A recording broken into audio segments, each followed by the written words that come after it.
욥기 2장 1절에서 13절입니다. 또 하루는 하나님의 아들들이 와서 여호와 앞에 서고 사탄도 그들 가운데 와서 여호와 앞에 서니 사탄이 여호와께 대답하여 이르되 땅을 두루 돌아 여기저기 다녀왔나이다.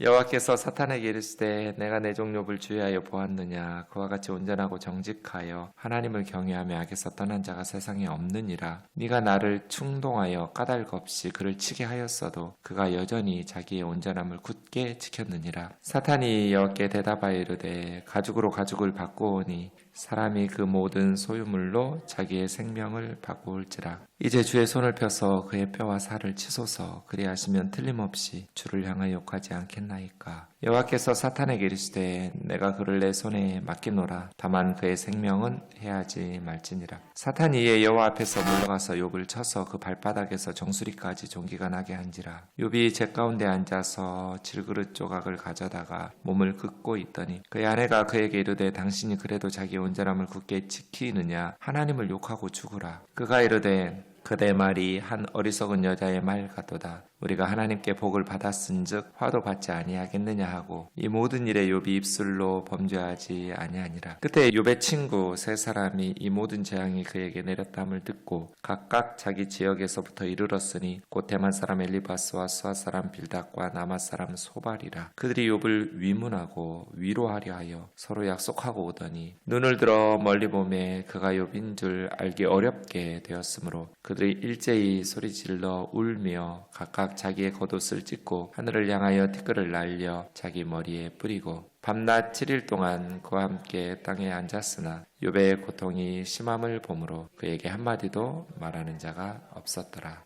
아멘. 자, 보통 새벽 한 3시에서 4시 사이에 일어나가지고 성경을 보는데요. 습관이 들어가지고 요즘 욥기를 보는데 너무 재밌는 거예요. 그래서 제가 욥기가 이렇게 재밌으면 안 되는데 이런 생각을 했어요. 이렇게 슬픈 이야기, 가슴 아픈 이야기를 읽는데 왜 성경이 재미있을까? 그러다가 시편 19편이 생각났어요. 여호와의 말씀은 정직하여 마음을 기쁘게 하도다. 욥기 아픈 얘기예요. 근데 정직한 얘기예요. 우리가 살면서 이렇게 이해할 수 없는, 왜 하나님은 의로우신 분이시고 전능하신 분이시고 정의로우시고 사랑이 많으신 분인데 이렇게 의로운 욥, 이렇게 하나님 앞에서 바르게 살려고 몸부림치는 의로운 사람에게 이렇게 보통 죄인들, 그냥 세상과 타협하면서 살아가는 보통의 사람들도 겪지 않는 엄청난 고난을 겪게 하실까? 근데 이게 세상이잖아요. 그래서 아프지만, 그리고 힘든 성경이지만 욥기가 정직한 하나님의 말씀이기 때문에 우리의 마음을 밝게 하고 또 영적인 교훈을 주고 깨우침을 줍니다. 사탄이 1장 10절에서 이 베아드라는 말을 3번 반복하거든요. 여호와께서 그와 그의 집과 그의 모든 소유물을 울타리로 두르심같이 둘러주시니까 욥이 하나님을 경외하고 하나님을 섬기는 것 아닙니까? 할 때 그와 그의 집과 그의 소유물, 거기에다가 다 베아드 이렇게 있어요. 베아드는 울타리로 이렇게 둘러싸는 거예요. 주변에 둘레에, 그런 말이에요. 그의 주변에 베아드, 그의 집 주변에, 그의 소유물 주변에. 그러니까 욥이 형통하고 평안하게 살 수 있었던 것은 하나님께서 울타리로 둘러서 보호해 주셨기 때문이라는 거예요. 하나님께서 그를 보호해 주시고 그의 집을 보호해 주시고 그의 소유물을 보호해 주셨기 때문에 악이 침범하지 못했고 세상의 악한 것들이 그와 그의 가정과 그의 소유물을 무너뜨리지 못했는데, 하나님께서 그 울타리를 벗어 제끼시고 그를 보호하시던 하나님의 울타리로 둘러주시는 보호하심이 사라지면 욥은 하나님을 저주하고 욕할 것입니다. 그래서 이제 하나님께서 질문이 그거죠. 욥이 하나님이 주시는 복 때문에 하나님을 섬겼는가? 아니면 하나님 자신 때문에 하나님이 주시는 복이 다 사라져도 울타리가 제거되면 어떻게 되겠어요? 스밧 사람, 갈대아 사람, 자연재해, 질병 이런 것들이 다 악한 것들이 그와 그의 집과 그의 소유물을 치겠죠. 우리도 마찬가지죠. 우리와 우리 집과 우리의 소유물을 하나님께서 울타리로 둘러 보호해 주시기 때문에 예수님을 믿으나 안 믿으나 똑같아요. 안 믿는 사람들에게도 하나님께서 일반 은총이라고 그래요. 하나님께서 그들과 그들의 가정과 그들의 소유물을 울타리로 둘러 보호해 주시기 때문에 이 땅에서 우리가 살아가는 거예요. 하나님의 보호하심이 제거되면 무슨 일이 일어나겠어요? 맹수의 밥이 되듯이 사탄의 밥이 되겠죠. 어쨌든 특별히 하나님의 백성들에게는 하나님의 특별하신 보호하심, 울타리로 둘러주시면서 막아주시는 그 은혜죠. 그 은혜가 이제 제거될 때 하나님을 여전히 섬길 수 있는가? 이것이 하늘의 질문이라고 말씀드렸습니다. 성경이 우리에게 요구하는 건 그런 거죠.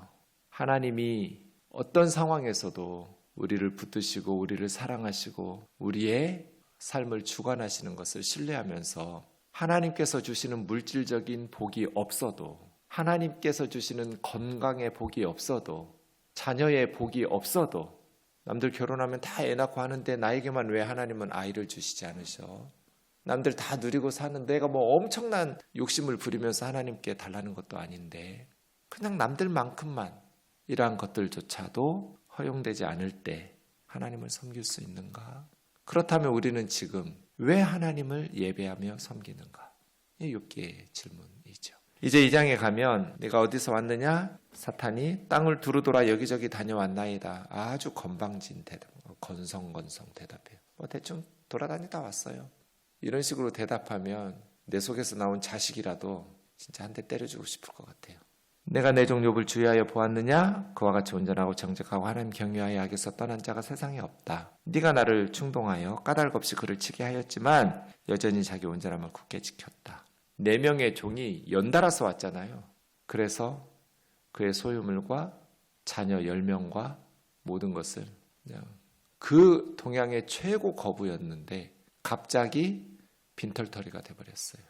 그때 이제 4절에 사탄이 가죽으로 가죽을 바꾸오니, 여기도 베아드예요. 울타리, 둘레. 가죽을 하나님께서 울타리로 둘러 보호해 주시니까 지금 저렇게 하나님 섬기는 거 아닙니까?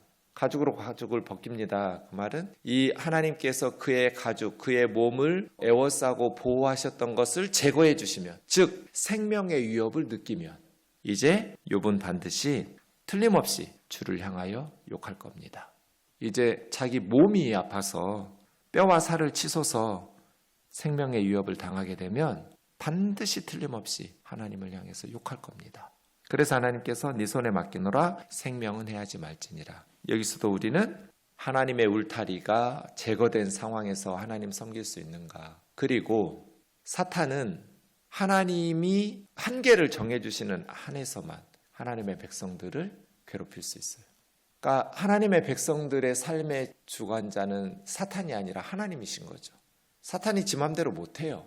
하나님의 백성들을. 그래서 하나님께서 한계를 정해주시고 몸을 치라. 아마 극심한 스트레스와 고통 속에서 면역력이 완전히 바닥이 났을 거고, 면역력이 떨어지니까 욥은 가려워지기 시작했어요.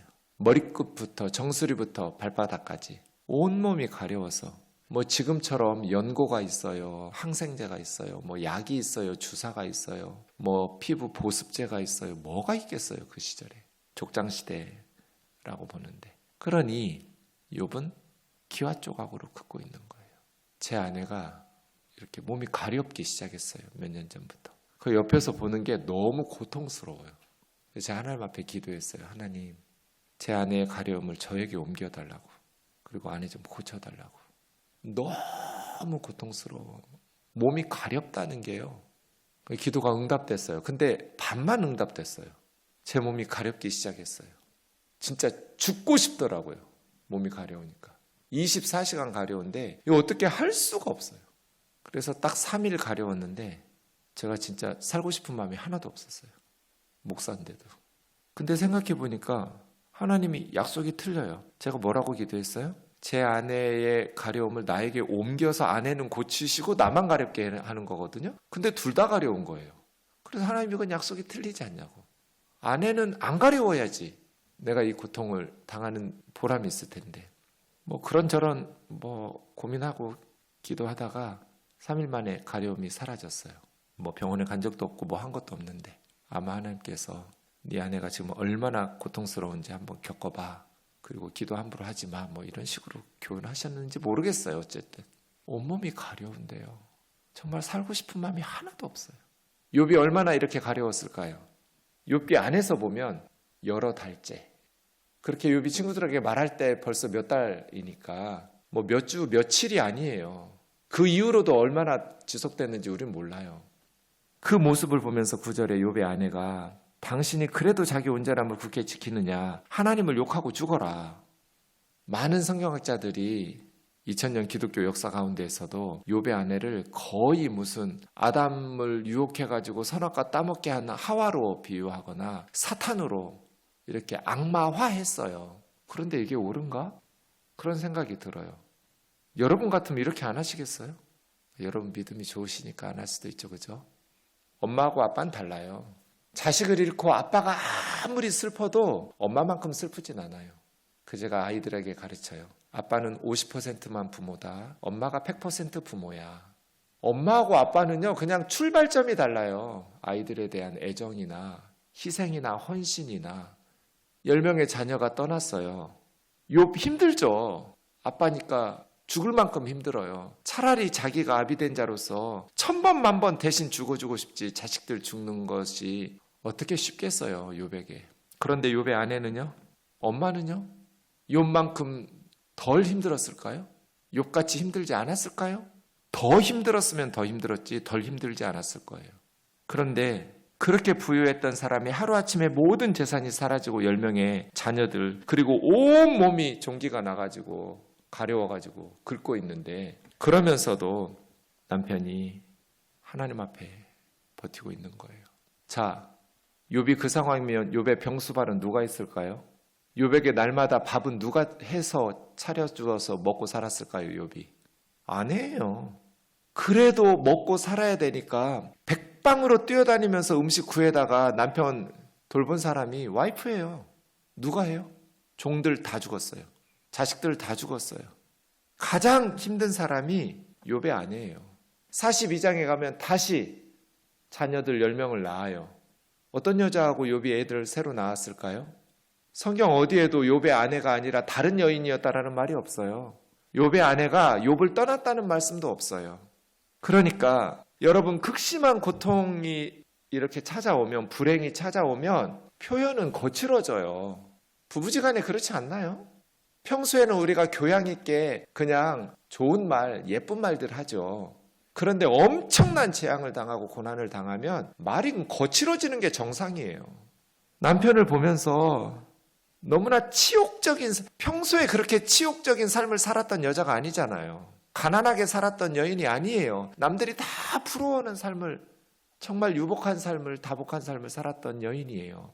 하루아침에 욥은 자기 아내를 버리고 무슨 첩을 얻어서 새롭게 7 아들과 3 딸을 낳았다고 42장에서 말하지 않았어요.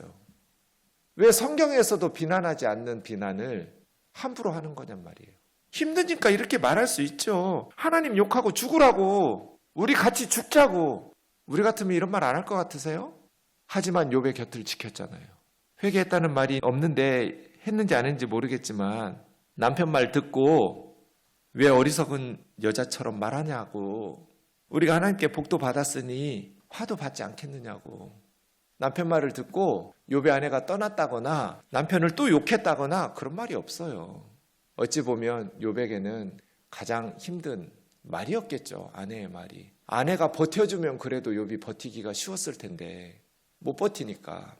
제 동기 목사님들 중에 목회하다가 너무 힘들어가지고 교회에서 목사의 아내들이, 사모들이 우울증에 걸리고 정신과 치료를 받고 입원을 하고 많아요.